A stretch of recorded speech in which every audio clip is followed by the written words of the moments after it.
अस्सलाम वालेकुम व्यूअर्स, आप देख रहे हैं ज़ेश कमल कुकिंग कॉर्नर और आज हम बनाने जा रहे हैं अलसी की पिन्नियाँ जो कि सर्दियों में बहुत शौक से खाई जाती हैं और ये बहुत फ़ायदेमंद होती हैं। इस रेसिपी के इंग्रेडिएंट्स याद रखना बहुत आसान है, तो चलिए देखते हैं हमें क्या क्या चाहिए। 1 प्याली लेंगे सूजी की, 1 प्याली मैंने यहाँ पे लिया है घी, 1 प्याली गंदम का आटा, 1 ही प्याली लेंगे अलसी की और 1 प्याली यहाँ पे मैंने ली है चीनी की। और नट्स वगैरह आपकी मर्ज़ी है, आप जो मर्ज़ी डाल दें। यहाँ पे मैंने लिए हैं बादाम, मूंगफली, 4 मगज़ और साथ में कुछ किशमिश। सबसे पहले यहाँ पतीले में मैं डाल रही हूँ 1 प्याली अलसी। अलसी को आपने हल्का सा गर्म कर लेना है तकरीबन 1 मिनट के लिए और उसके बाद इसको ग्राइंड कर लेंगे निकाल के। इसको गर्म हमने इसलिए किया है क्योंकि ये गर्म करने से अच्छी ग्राइंड होती है।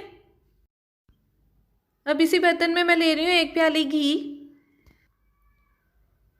और इसमें जाएगा 1 प्याली गंदम का आटा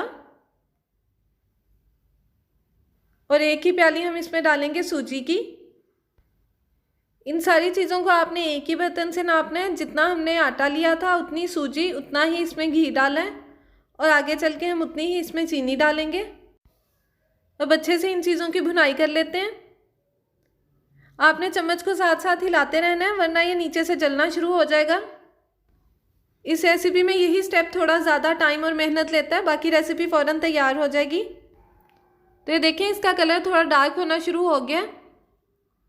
यहाँ कुल हमने 15 मिनट इसकी भुनाई कर ली है और हमें बिल्कुल परफेक्ट कलर मिल गया है। इसको अलग बर्तन में निकाल लेंगे हम।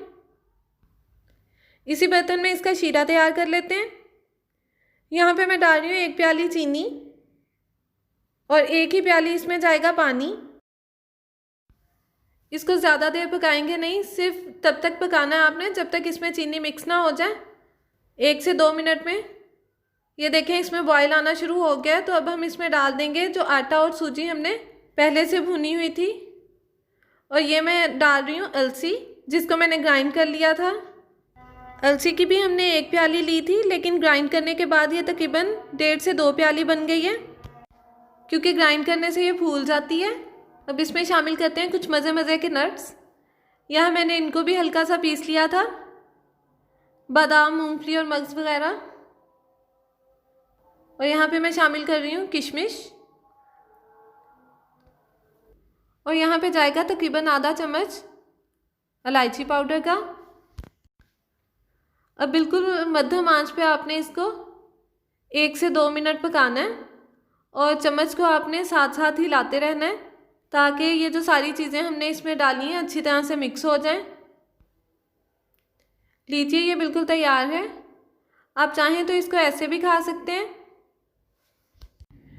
ये ऐसे खाने में भी बहुत मज़े की लगती है। अब हम इसकी बना लेंगे बॉल्स। बॉल्स बनाते हुए आपने इस बात का ख्याल रखना है कि इसको ज़्यादा ठंडा नहीं होने देना क्योंकि ज़्यादा ठंडा होने के बाद ये बहुत भुरभुरा हो जाता है तो इसके लड्डू अच्छे से नहीं बनते। आपने थोड़ा थोड़ा मटेरियल इस तरह से प्लेट में निकाल के जैसे ही वो हल्का सा ठंडा हो जाए तो उसके लड्डू बना लें। इनको बनाते हुए आप हाथ पे हल्का सा ऑयल लगा सकते हैं। तो ये देखें सर्दियों का बेहतरीन तोहफ़ा अलसी की पिन्नियाँ या अलसी के लड्डू हमारे बिल्कुल तैयार हैं। अगर आपको रेसिपी पसंद आई हो तो वीडियो को लाइक और चैनल को सब्सक्राइब करना मत भूलें। नेक्स्ट वीडियो तक के लिए अल्लाह हाफिज़।